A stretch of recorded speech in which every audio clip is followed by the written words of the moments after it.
Physically क्या आप lethargic feel कर रहे हो, आलस आ रहा है? जब आप कहते हो कुछ करने का मन नहीं कर रहा है, मन नहीं कर रहा मतलब क्या? कि फॉर एग्जांपल आपको नाचना अच्छा लगता है, डांस करना अच्छा लगता है, लेकिन आपको डांस करने का भी मन नहीं कर रहा, तो जो अच्छा लग रहा है वो भी करने का मन नहीं कर रहा, तो there is a strong possibility body में एनर्जी नहीं है। कभी नोट करना, जब बॉडी कई बार बिल्कुल सही काम कर रही होती है तो एनर्जी अपने आप ही आ जाती है। उस वक्त आपको किसी मोटिवेशनल वीडियो की जरूरत ही नहीं है, किसी अच्छे थॉट की जरूरत ही नहीं है। बहुत ज्यादा थॉट्स की जरूरत पड़ रही है, बहुत ज्यादा वीडियोस की जरूरत पड़ रही है, तो समझ जाओ कि अंदर बॉडी में गंद मचा पड़ा है। बड़ी सिंपल सी एक चीज है, जब कभी इस चीज को नोट किया है, ऑब्जर्व किया है, जब पेट पूरा प्रॉपर्ली साफ हो जाता है तो क्या होता है? अच्छा फील होता है, बुरा फील होता है? आयुर्वेदा में कहते हैं हर बीमारी का जड़ पेट से है। आपका पेट कैसा है वो सिर्फ आपको पता है, उसका वीडियो से क्या कनेक्शन है? मेरी वीडियोस देखते रहो बैठे बैठे समझे? आयुर्वेदा का या ये कह लो लाइफ का एक बेसिक सा लॉ है। वो क्या है? पेट नरम, पैर गरम, सर ठंडा। ज्यादातर क्या हो रहा है? इस सब का बिल्कुल उल्टा हो रहा है। पेट लोगों का टाइट है, मतलब 4-5 दिन तक भी बिना कुछ करे आराम से चल रहे हैं, और पैर ठंडे हुए पड़े हैं, सर गर्म है, गुस्सा, स्ट्रेस, प्रेशर, इस सब की वजह से क्या होता है? सर गर्म हो जाता है। उसकी जड़ हो सकती है कोई खाना हो, कुछ गलत खा रहे हो, आपकी बॉडी टाइप हो सकता है, अब बहुत टेक्निकल हो जाएगा यार, ये सुना है आपने इसके बारे में, वात पित्त कफ? तो हो सकता है आपकी बॉडी टाइप जो है वो पित्त टाइप की है। पित्त का मतलब होता है हीट, हीट पहले ही बहुत ज्यादा है, फायर एलिमेंट पहले ही बहुत ज्यादा है आपकी बॉडी में, आप और बढ़ा रहे हो, सारा मिर्च मसाले वाला खाना खा रहे हो सुबह से रात तक, जिसकी वजह से फायर और बढ़ रही है। गुस्सा आना, टिक करके ना बैठ पाना, फड़फड़ाते रहना, ये सब चीजें होने लग जाती है। जब वात बढ़ जाता है, दैट मींस वायु, that is directly connected to your thoughts, तब थॉट्स आने शुरू हो जाते हैं बहुत ज्यादा। तो आपको ये समझना है ये जो थॉट्स आ रहे हैं उसकी जड़ क्या है। अब ये क्या है? ये सारे एक्सपेरिमेंट्स आपको यहां पर करने होते हैं, कोई लेबोरेटरी नहीं है जहां पे जाके आप ये एक्सपेरिमेंट कर सको, क्योंकि जिस भी लेबोरेटरी में ये सारे एक्सपेरिमेंट्स हो रहे हैं बॉडी को समझने के लिए, वो सब फंडेड है फार्मा कंपनी से, तो वो वही उस रिसर्च में निकल करके आता है जिसमें उनका फायदा है। तो एक्चुअल में जो लेबोरेटरी है आपके पास में वो ये है, आपकी खुद की बॉडी है। इस पे एक्सपेरिमेंट करके देखो क्या कर सकते हो। आजकल हमने क्या गड़बड़ करी है, घी तेल ये खाना बहुत कम कर दिया है या छोड़ दिया है। अगर थॉट ज्यादा आ रहे हैं तो रात को जब आप खाते हो, खाना जब भी खा रहे हो, तो उसमें थोड़ा सा घी गर्म करो। देसी घी बुरा नहीं है, आज न्यूट्रिशनिस्ट जितने भी हैं वो भी यही बात कह रहे हैं। 2 छोटी चम्मच उसको गर्म करो, अच्छे से डालो जो भी आप खा रहे हो उसके अंदर। रात को थॉट्स आने बंद हो जाएंगे, नींद अच्छी आ जाएगी। बहुत ज्यादा आप इसको कंपोनेंट को बढ़ा दोगे, यानी घी भी बहुत ज्यादा खाने लग जाओगे तो बिल्कुल ही आलसी हो जाओगे, फिर बिल्कुल ही थॉट्स आने बंद हो जाएंगे 10 चम्मच खाओ और सो जाओ। ये कुछ बेसिक सी चीजें हैं, ऐसे समझना होता है। अगर मेरी वीडियोस को यूज करोगे सिर्फ माइंड के लेवल पे, माइंड क्या है? हमारी फीलिंग्स और इमोशंस। चार्ज अप हो गए, बढ़िया फीलिंग आ गई, बढ़िया इमोशंस आ गए, वो कितनी देर तक टिकने वाला है? कुछ घंटे के लिए, मैक्सिमम 1-2 दिन के लिए। उससे होगा क्या? कुछ भी नहीं, क्योंकि बॉडी तो साथ दे ही नहीं रही है। मुझे ऐसा फीलिंग बहुत आ गई, मैं ये मैं वो, मैं माइंड में पता नहीं क्या बन गए आप।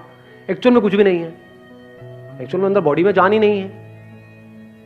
एक है माइंड के लेवल पे फील करना कि मैं वर्ल्ड का बेस्ट क्रिकेटर हूं, एक एक्चुअल में बेस्ट क्रिकेटर बनना, उसमें फर्क है? नहीं है। तो आप क्या कर सकते हो? नंबर 1, मेरी वीडियोस को माइंड के लेवल पे देखना बंद कर दो, ठीक है? वो जो हो रहा है that is a by product.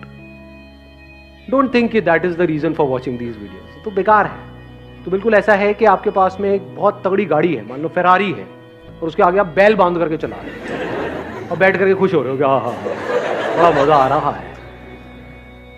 चल सकती है 500 की स्पीड पर, 5 की स्पीड पर चला रहे हो। तो कैसे देख सकते हो मेरी वीडियोस को? अपनी अंडरस्टैंडिंग को बढ़ाने के लिए। Understanding is the level of the intellect. समझ का खेल है सारा का सारा, कि आपको समझ आ जाए कि कब लाइफ में क्या चीज कहां पर कैसे काम आती है। रिलेशनशिप्स अपनी जगह पर है, काम अपनी जगह पर है, पैसा अपनी जगह पर है, हेल्थ अपनी जगह पर है, थॉट्स की क्लैरिटी अपनी जगह पर है। ये नजर आ जाना चाहिए। तो वहां से आपको थॉट की लिमिटेशन नजर आ जाएगी कि सोचने से सब कुछ नहीं किया जा सकता है। इसी तरह से आपको एक्शन की लिमिटेशन नजर आ जाएगी कि सिर्फ फिजिकली एक्ट करने से सब कुछ नहीं किया जा सकता है। तो हर चीज को आप अपनी अपनी जगह पर रख दोगे। जैसे पजल्स नहीं होती हैं, पजल वाली गेम बचपन में खेली है ना हमने, कि इधर से पीस उठाया, उसको लगाया, ये करा वो करा। लाइफ बिल्कुल ऐसी ही है, इट्स अ पजल। अब मैं इसको सम अप कर देता हूं जो भी मैंने कहा, ताकि और क्लैरिटी बढ़ जाए। बॉडी माइंड इंटेलेक्ट में फर्क समझ आ गया है? बॉडी के लेवल पे क्या जरूरी है? अच्छा फ्यूल, अच्छी डाइट। अच्छी डाइट का मतलब क्या? जो दुनिया कह रही है अच्छी है, जो बुक्स कह रही है अच्छी है, जो गूगल कह रहा है अच्छी है, जो हमारी बॉडी के लिए अच्छी है। हमारी बॉडी का एक टाइप है, उसके लिए अच्छी है। नंबर 2, फिजिकल एक्टिविटी बहुत जरूरी है। हम फिजिकल एक्टिविटी कब छोड़ देते हैं? जब हम लाइफ को सिर्फ और सिर्फ बहुत ही नैरो कर देते हैं। गोल गोल गोल गोल गोल, काम काम काम काम काम, पैसा पैसा पैसा पैसा पैसा, बस। तो उस चक्कर में क्या होता है? फिजिकल एक्टिविटी हमारी ऑलमोस्ट जीरो हो जाती है। दिन में 16-16 घंटे पागलों की तरह पढ़े चले जा रहे हैं। तो वो क्या रहा है, एक्चुअल में तो हम 16 घंटे पढ़ रहे हैं, लेकिन उसका आउटपुट देखोगे तो 4 घंटे का भी नहीं है। करना क्या चाहिए? आप चाहे 8 घंटे पढ़ो, लेकिन उस 8 घंटे का आउटपुट 16 घंटे का होना चाहिए। उसके लिए क्या करना पड़ेगा? 2 घंटा, 1 घंटा सुबह, 1 घंटा शाम को कुछ ना कुछ फिजिकल एक्टिविटी करनी है, मस्ट है। देखो अपने आप अच्छा फील होने लग जाएगा। होता है नहीं होता है? फिजिकली एक्टिव हो जाओ। और फिजिकली एक्टिव तब हो पाओगे जब डाइट ढंग की होगी।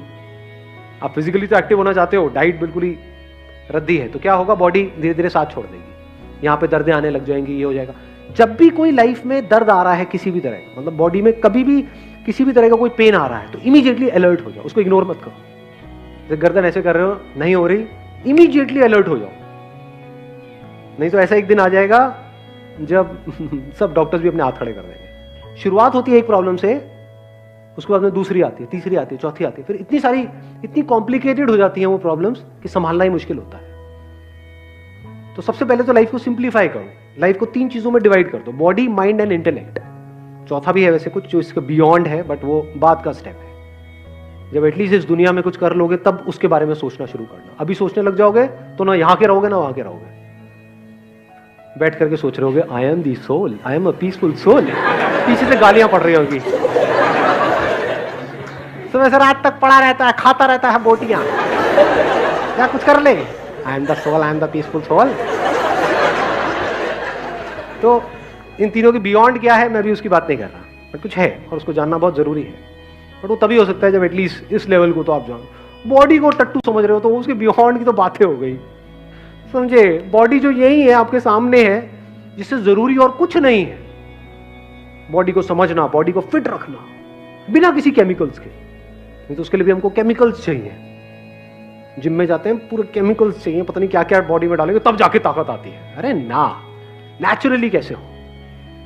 ब्रीदिंग को ऑब्जर्व करना, देखना कि उस ब्रीदिंग का हमारी एनर्जी से क्या कनेक्शन है। Breath is energy.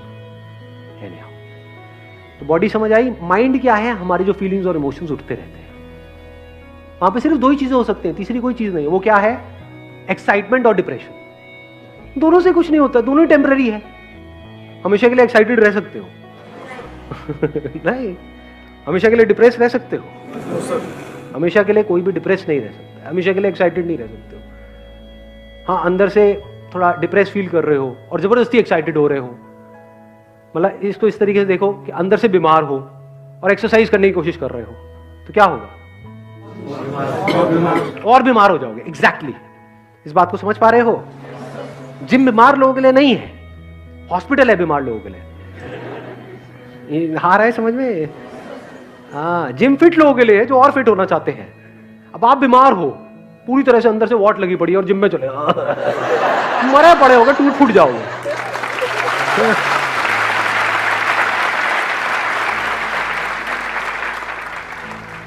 ध्यान से समझो, माइंड के लेवल पे 2 ही चीजें होती है। या तो एक्साइटेड होते रहते हैं हम किसी पर्सन को लेकर के, किसी काम को लेकर के, या किसी की बातों को लेकर के, लाइफ में जो हो रहा है उसको लेकर के हम डिप्रेस होते रहते हैं। ये माइंड है, दोनों ही तरफ ट्रैप है। तो माइंड को ज्यादा सीरियसली मत लो। आप मेरी वीडियोस क्यों देख रहे हो? माइंड के लिए, अच्छा फील हो जाए। उससे क्या होगा?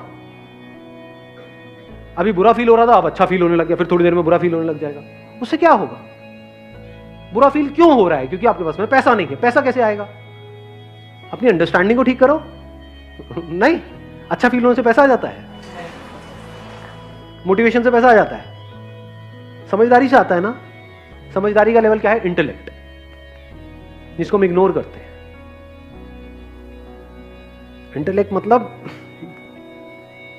वो चीजें जो बहुत ही कॉम्प्लिकेटेड है इस पूरी दुनिया के लिए, उसको सिंप्लीफाई कर देना। That is the beauty of intellect. Intellect से अब इंटेलेक्ट भी दो धारी तलवार है। यहां पे क्या है कि आप सिंपल से सिंपल चीज को भी कॉम्प्लिकेटेड कर सकते हो अपने इंटेलेक्चुअल लेवल पे। दुनिया में ज्यादातर लोग जो इंटेलेक्चुअल्स हैं, सो कॉल्ड इंटेलेक्चुअल्स, वो यही करते हैं सुबह से रात। अंदर कुछ इंफॉर्मेशन भर दी है और उसके बेस पे कुछ भी बोलते चले जा रहे हैं। 1000 बुक्स पढ़ लो, तो जब पढ़ लोगे तो कुछ तो पढ़ ही लिया है ना, अंदर कुछ भर गया है ना, तो बाहर आने लग जाएगा। मुझे पता नहीं कितने साल हो गए हैं, मेरे घर में पूरा का पूरा बुक शेल्फ था, वो खाली हो चुका है पिछले 4-5 साल से। एक भी बुक नहीं है, not even a single book. क्या करना है? लाइफ को ऑब्जर्व करो ना। ये बुक है, ये बुक है, इसको पढ़ो ना। ये बुक है, इसको पढ़ो ना। अगर इस तरह से आपको पढ़ना आ जाता है तो आप अपने इंटेलेक्ट को सही तरह से यूज कर रहे हैं। यानी जो मैं बातें बोल रहा हूं सिर्फ उसको टेम्परेरी बेसिस पे सुन करके एक्साइटेड नहीं हुए, और जैसी ऐसी बातें हुई जो थोड़ा सा डीप जा रही है तो डिप्रेस नहीं हो गए, यार मुझे हंसाओ ना, मजा आ रहा है, गूज़बम्स नहीं आ रहे। ये कैसा सेशन है? इसमें गूज़बम्स ही नहीं आ रहे। इंटेलेक्ट के लेवल पे कोई गूज़बम्स नहीं आते हैं। ये जो गूज़बम्स है, चार्ज्ड अप है, एक्साइटमेंट है, मोटिवेशन है, वो सब माइंड के लेवल पे।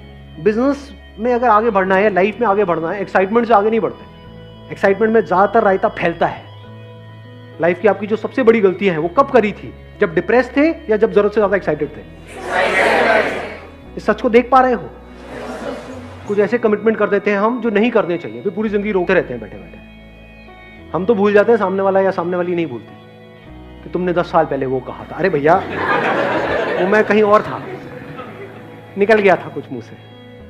कहां थे? एक्साइटेड थे।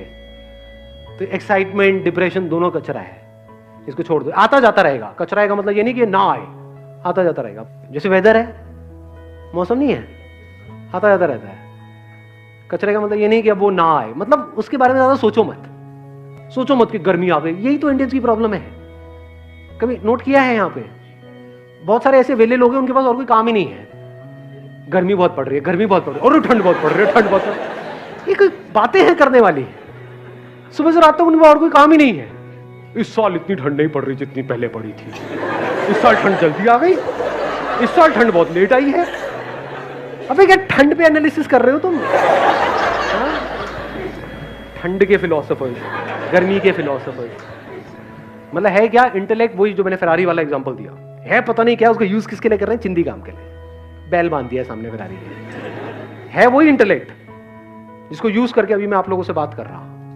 बट दुनिया किस तरह से यूज कर रही है और आप किस तरह से यूज कर सकते हो, वो सोचना है। जैसे जैसे समझ आता चला जाएगा, ये समझ ही सॉल्यूशन है, and that is a permanent solution.